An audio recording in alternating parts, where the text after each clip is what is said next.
नमस्कार, आप देख रहे हैं मेर दर्शन और आज के मेर दर्शन के बुलेटिन में आप सभी का स्वागत है। आज के बुलेटिन के साथ मैं हूं निशा। मेर दर्शन परिवार की ओर से रोज आपसे कुछ न कुछ अपील की जाती है। आज भी मैं अपील करती हूं कि जिस तरीके से ईद का पर्व आने वाला है और बहुत ही बड़ा पर्व होता है, मुस्लिम समुदाय इसका इंतजार करते हैं पूरे साल, तब ये पर्व मनाया जाता है। तो इस पर्व को लेकिन लॉकडाउन चल रहा है और हमारे डीएम ने भी आदेश दिया है कि कुछ भी नहीं खुलेगा, कोई मार्केट नहीं खुलेगी। तो आप लोगों से अपील है कि घबराएं नहीं, अपने घर में ही इस बार ईद की नमाज को अदा करें, साथ ही अपने घर में ही रहें, अपने परिवार को घर में से ही शुभकामनाएं दें। बाहर आप फोन पे भी शुभकामनाएं दे सकते हैं, लेकिन घर से बाहर ना निकलें। शासन प्रशासन रोज आपकी तत्पर आपकी सहायता के लिए खड़ा हुआ है, रोज आपके लिए लड़ रहा है। कोरोना फाइटर्स बाहर हैं और आप सबके बचाव के लिए रोज अपनी ड्यूटी दे रहे हैं। तो आप सभी लोगों से अपील है कि आप लोग ईद पर भी अपने घर में रहें और ईद की जो नमाज है उसको घरों में ही अदा करें। साथ ही सभी ने अपील भी की है, जैसे कि कल भी हमने आपको दिखाया था कि अपील की जा रही है कि इस बार ईद जो है घर में रहकर मनाएं, शॉपिंग भी ना करें। लेकिन और भी इसके साथ साथ यह है कि घर में रहने के साथ साथ स्वच्छता का भी ध्यान रखें। कोरोना जैसी महामारी से बचने के लिए एक सबसे बड़ा उपाय हमारे साथ यही है कि हम घर में रहकर इस बीमारी से लड़ सकते हैं, स्वच्छ रहकर इस बीमारी से लड़ सकते हैं। तो आप लोगों से फिर अपील है, घर में रहें, स्वच्छ रहें, स्वस्थ रहें। आज के समाचारों के प्रायोजक हैं खेमचंद पहलवान, पूर्व सदस्य उत्तर प्रदेश कांग्रेस कमेटी, अरविंद कुमार गुप्ता मारवाड़ी भोज, metro plaza Delhi road Meerut, doctor Beena Rani Agarwal समाज सेविका और सह प्रायोजक हैं बीजीएस पब्लिक स्कूल पंचगांव गढ़ रोड मेरठ, माधुरी डांस एकेडमी पल्लवपुरम मेरठ। अब नजर डालते हैं दिन भर की तमाम सुर्खियों पर, जिसके प्रायोजक हैं zoom digital movie world, SS public school mission compound बच्चा पार्क मेरठ। आज की हेडलाइन के प्रायोजक हैं SS public school mission compound बच्चा पार्क मेरठ। मेरठ में थम नहीं रहा कोरोना का कहर, आज फिर मिले 3 नए मरीज। अब कोरोना पॉजिटिव मरीजों की संख्या हुई 349। चौधरी चरण सिंह विश्वविद्यालय के उर्दू विभाग द्वारा 2 दिवसीय प्रतियोगिता का किया गया आयोजन। हिंदू जागरण मंच द्वारा दिखाया जन्मदिन मनाने का नया तरीका, लॉकडाउन में चाउमीन बांटकर मनाया जन्मदिन। मुंडाली क्षेत्र में पुरानी रंजिश को लेकर 2 भाइयों की गोली मारकर की हत्या, एसपी देहात ने दी जानकारी। कैंटोनमेंट जोन में नहीं दी जाएगी उद्योग संचालकों को कोई भी छूट, जिलाधिकारी अनिल डिंगरा ने बैठक के बाद लिया निर्णय। योगाचार्य आशीष शर्मा ने पहली बार फेसबुक पर अंतर्राष्ट्रीय ऑनलाइन योग प्रतियोगिता में मेरठ का बढ़ाया मान। हॉटस्पॉट बनी केंट क्षेत्र की रविंदरपुरी से आई राहत की खबर, 18 लोग कोरोना को मात देकर सकुशल लौटे अपने घर। नौचंदी थाना क्षेत्र के शास्त्री नगर सेक्टर 2 में शॉर्ट सर्किट होने से लगी आग। ससुराल जा रहे रोहट्टा रोड निवासी युवक का बिजली बम्बा बाईपास पर मिला संदिग्ध हालत में शव, पुलिस लगी छानबीन में। बंदी के दिन भी खुल रही है शहर दाल मंडी, आखिर दाल मंडी के व्यापारी क्यों डाल रहे हैं अपनी जान को जोखिम में। आरजी रेंजर्स और समिति के सदस्यों के लिए प्रतियोगिता का हुआ आयोजन। हाईकोर्ट बैच स्थापना, केंद्रीय संघर्ष समिति पश्चिमी उत्तर प्रदेश ने वेस्ट यूपी के अधिवक्ताओं के लिए मांगा 6 माह का पैकेज, पीएम और सीएम को भेजा पत्र। उत्तर प्रदेश कांग्रेस समिति के प्रदेश सचिव मोनिंदर सूद वाल्मीकि ने आज भी जरूरतमंदों को भोजन के साथ बांटे मास्क और की आर्थिक सहायता। लॉकडाउन में ईद के पर्व को घर पर रहकर खुशी से मनाएं, मेरठ दर्शन से खास मुलाकात में समाज सेविका बीना रानी ने की अपील। और अब खबरें विस्तार से। कोरोना महामारी का खौफ दिन प्रतिदिन बढ़ता जा रहा है, रोज नए कोरोना पॉजिटिव सामने आ रहे हैं। शासन प्रशासन में जहां हड़कंप मचा हुआ है, वहीं चैन को तलाशने में पूरी कोशिश की जा रही है कि चैन को पकड़ लिया जाए, आगे और नए पेशेंट ना आए। तो आज देखते हैं कि जो कोरोना पॉजिटिव पेशेंट है कितने सामने आते हैं और मरने वालों का आंकड़ा क्या हुआ है। छठी वाहिनी पीएससी के जवानों के संपर्क में आए 3 लोगों में आज हुई कोरोना की पुष्टि, आंकड़ा हुआ 349। 175 अब तक डिस्चार्ज हो चुके हैं मरीज, 153 है एक्टिव केस, मरने वालों की संख्या अभी तक है 21। सभी जानते हैं कि नवीन सब्जी मंडी सबसे बड़ा मेरठ का हॉटस्पॉट बनी है और सबसे ज्यादा कोरोना पॉजिटिव केस नवीन सब्जी मंडी से सामने आए हैं और शासन ने अपील भी की है कि दिन प्रतिदिन जो है कोरोना केस बढ़ रहे हैं, जिसको लेकर उन्होंने दिन डिसाइड किए हुए हैं कि कौन सी मंडी किस दिन खुलनी है। लेकिन शहर दाल मंडी पर इस बात का बिल्कुल भी असर नहीं हो रहा है। रोज मंडी खोली जा रही है, बंद वाले दिनों में भी मंडी को खोला जा रहा है और रोज दुकानें खुलने के कारण वहां पर भीड़ लगी रहती है, जिससे क्या होता है वहां रहने वाले क्षेत्रवासियों को प्रॉब्लम होती है और प्रॉब्लम को रोकने के लिए अगर कहा जाए तो मारपीट की जाती है। आज ऐसी ही घटना सामने आई। शहर दाल मंडी में भीड़ लगी हुई थी, वहां के क्षेत्रवासियों ने रोकने के लिए कहा, लेकिन उनके साथ मारपीट कर दी गई। तो शासन क्यों ध्यान नहीं दे रहा है इस और? क्या कोरोना जो पॉजिटिव केस हैं जब तक शहर दाल मंडी से नहीं मिलेंगे शासन का ध्यान इस और नहीं जाएगा? इस और ध्यान देने के लिए शासन को बहुत जरूरत है, क्योंकि ऐसा ना हो कि जैसे कि नवीन सब्जी मंडी मेरठ का सबसे बड़ा हॉटस्पॉट बनी है, वैसे ही शहर दाल मंडी भी बन जाए। लॉकडाउन के चलते जन्मदिन भी मनाने मुश्किल हो रहे हैं, लेकिन जन्मदिन मनाने का आज एक नया तरीका सामने आया। जी हाँ, आज हिंदू जागरण मंच द्वारा जन्मदिन मनाने का एक नया तरीका सामने आया। उन्होंने जन्मदिन पर चाउमीन बनवाकर, लॉकडाउन के चलते चाउमीन बनवाई गई और जरूरतमंदों में बांटी गई।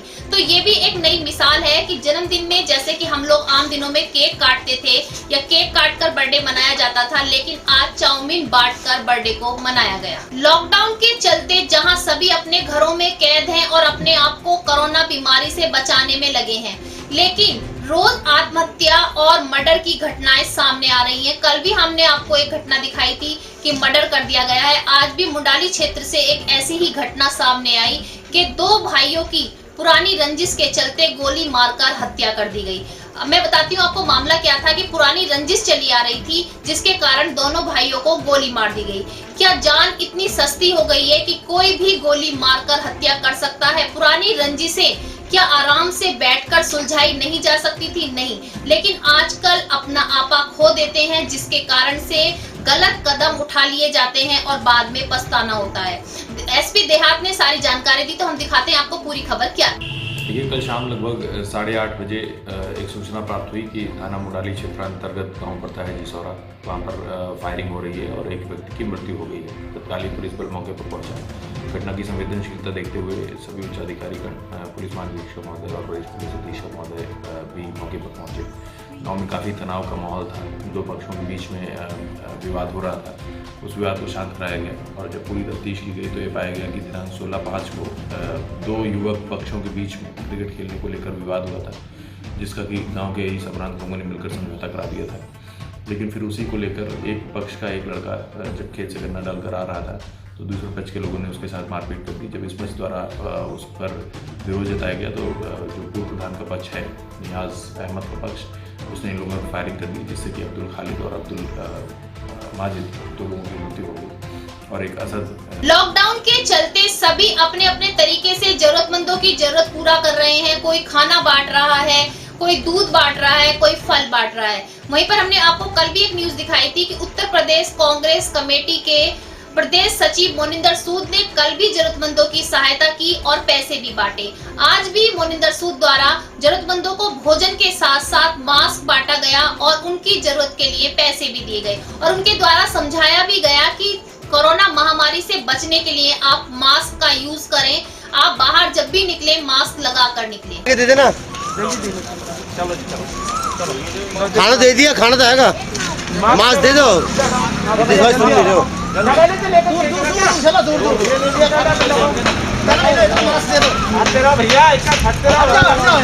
आज हम कांग्रेस के परिवार के लोग इसी तरह के जो भी मदद हम लोग उसे मास्क दे के या धनराशि जो भी दे के हमसे हो रही है, उसके लिए हम लोग प्रियंका गांधी जी के निर्देश अनुसार, आदरणीय अजय कुमार लल्लू जी के निर्देश अनुसार हम लोग सड़कों पर उतर कर उनकी सहायता करने का काम कर रहे हैं। लॉकडाउन के चलते जहां सभी अपने घरों में हैं और ऑनलाइन बहुत सारे योगा कर रहे हैं, डांस सीख रहे हैं, बहुत सारी एक्टिविटीज की जा रही हैं, वहीं पर योगाचार्य आशीष शर्मा ने आज पहली बार ऑनलाइन एफबी पर अपने योगासन दिखाए और मेरठ का मान बढ़ाया।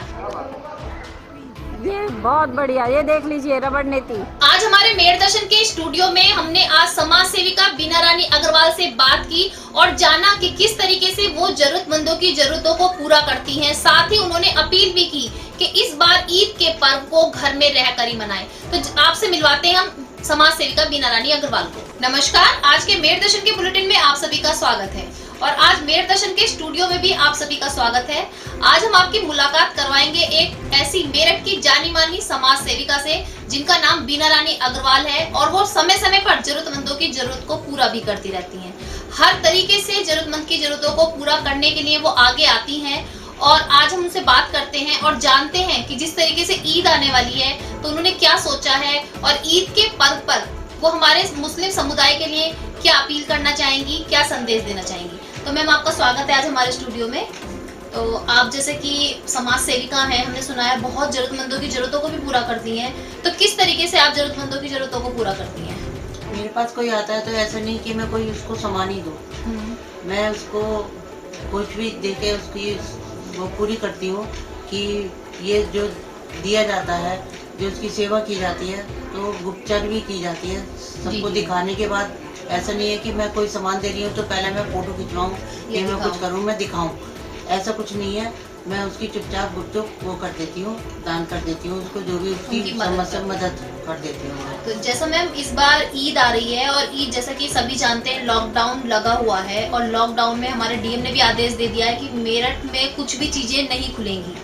तो क्या आप अपील करना चाहेंगे? ईद का बहुत बड़ा पर्व है, तो क्या आप हमारे जो मुस्लिम समुदाय के लोग हैं, बहुत बड़ा ईद का पर्व है उनके लिए, तो आप उन सभी के लिए क्या कहना चाहेंगे? तो उन सबके लिए कहना चाहूँगी कि ये लॉकडाउन है, सबके लिए है। ये जो है एक बीमारी फैली है तो इसके लिए एक दूसरे से संपर्क करना ठीक नहीं है। तो मैं ये चाहूँगी कि सब लोग, हम सबका ये त्यौहार है, बहुत बड़ा त्यौहार है। ये कब से सोचते हैं आदमी कि पूरे महीने हम व्रत रखते हैं, जैसे हमारे व्रत रखते हैं, इनके यहाँ रोजा रखते हैं, तो ये सब मिलकर अपने घर में ही ईद को मनाएं, सब मिलजुल कर बनाएं। अब जैसे ये बाहर जाते हैं 3 दिन तक एक दूसरे से मिलते हैं, अपने परिवार वालों से या अपने जानने वालों से, तो उस काम को भी ये घर पे ही बैठे कर सकते हैं। एक दूसरे से संपर्क करके ना करके ये टेलीफोन से बात कर सकते हैं, उन्हें बधाई दे सकते हैं। तो मैम जैसे कि लॉकडाउन है और सभी की ईद लॉकडाउन के चलते घरों में ही मनाई जा रही है, तो आप क्या कहना चाहेंगी? क्या आपने कुछ ऐसा विचार करा है मन में कि ईद पर भी आप जरूरतमंदों की जरूरतों को पूरा करेंगी? हाँ, मैंने ये विचार करा है। मैं बहुत कुछ करने की सोच रही हूँ कि ईद के 3-4 दिन बचे हैं, अभी 3-4 दिन बचे हैं, उसमें मैं बहुत कोशिश कर रही हूँ कि मैं कुछ करूँ, लेकिन मैं दिखा के नहीं करूँगी कुछ भी, मैं दिखा के नहीं करती, मैं चुपचाप कर देती हूँ। जो जरूरतमंद है, जिनके पास कुछ नहीं है और वो ईद मनाना चाहते हैं, तो उनकी सेवा में तत्पर मैं तैयार रहती हूँ। अच्छा मैम, जैसे लॉकडाउन चल रहा है और 2 महीने लॉकडाउन को बीत चुके हैं, तो इस बीच में भी आपने कुछ जरूरतमंदों की जरूरतें पूरा करी होंगी, सेवा करी होगी? मैंने बहुत सेवा करी है, मैंने बहुत जगह भंडारों में भी करा है और जगह भी जैसे भी हुआ गुप्तचर तरीके से दान करा है और अब भी मैं करती आ रही हूँ। तो मैम आप जैसे कोरोना महामारी भी फैली हुई है, तो आप क्या संदेश देना चाहेंगी हमारे देशवासियों को और मेरठ वासियों को? लॉकडाउन के चलते ईद भी मनाएं, अपना पर्व भी मनाएं, तो क्या संदेश आप ऐसा है जो उन तक पहुंचाना चाहती हैं? मैं ये संदेश देना चाहती हूँ कि लॉकडाउन के चलते ये जो बीमारी फैली हुई है, इसके चलते अगर आप लोग घर में ही रहेंगे ये तो ज़्यादा बढ़िया रहेगा। अगर घूमना फिरना तो सब होता रहता है, लेकिन घर में रहने के बाद एक दूसरे से संपर्क भी रहता है और अगर एक दूसरे से नहीं मिलेंगे तो ये बीमारी से हम लड़ सकते हैं। देखिए, आज हमने आपको मिलवाया जो मेरठ की जानी मानी समाज सेविका हैं और हर तरीके से अपने धन से, पैसे से जरूरतमंदों की जरूरतें पूरा करती हैं, खाना भी देती हैं, लेकिन कभी भी अपना प्रचार नहीं करती कि मैंने आज इसकी मदद की या मैंने आज इसका खाना बांटा। और उनका विचार है कि जैसे कि ईद आ रही है और मुस्लिम समुदाय के लिए बहुत बड़ा पर्व है, तो वो चाहती हैं कि वो और भी मदद करेंगी, लेकिन गुप्त रूप से करेंगी। साथ ही उन्होंने अपील भी की है कि ईद का जो पर्व है सभी अपने घर में रहकर मनाएं, ईद की नमाज घर में ही अदा करें और अपने जो कांटेक्ट है जहां पर जाकर मिलते थे वो भी ना जाएं और घर में फोन से ही संपर्क करें। तो इसी तरीके से हम आपको और भी बड़ी बड़ी हस्तियों से मिलवाते रहेंगे, मेरठ की और जानी मानी हस्तियों से आपको मिलवाते रहेंगे। तो आपका मैम बहुत बहुत धन्यवाद हमारे स्टूडियो में आने का। हम आपका बहुत मेरठ दर्शन परिवार की ओर से आपका धन्यवाद। आज के बुलेटिन में बस इतना ही। तेज और ताजा खबरें जानने के लिए देखते रहिए मेरठ दर्शन। यदि आप भी हमारे साथ जुड़ना चाहते हैं तो नीचे दिए गए नंबर पर संपर्क करें और सब्सक्राइब करें MD न्यूज मेरठ।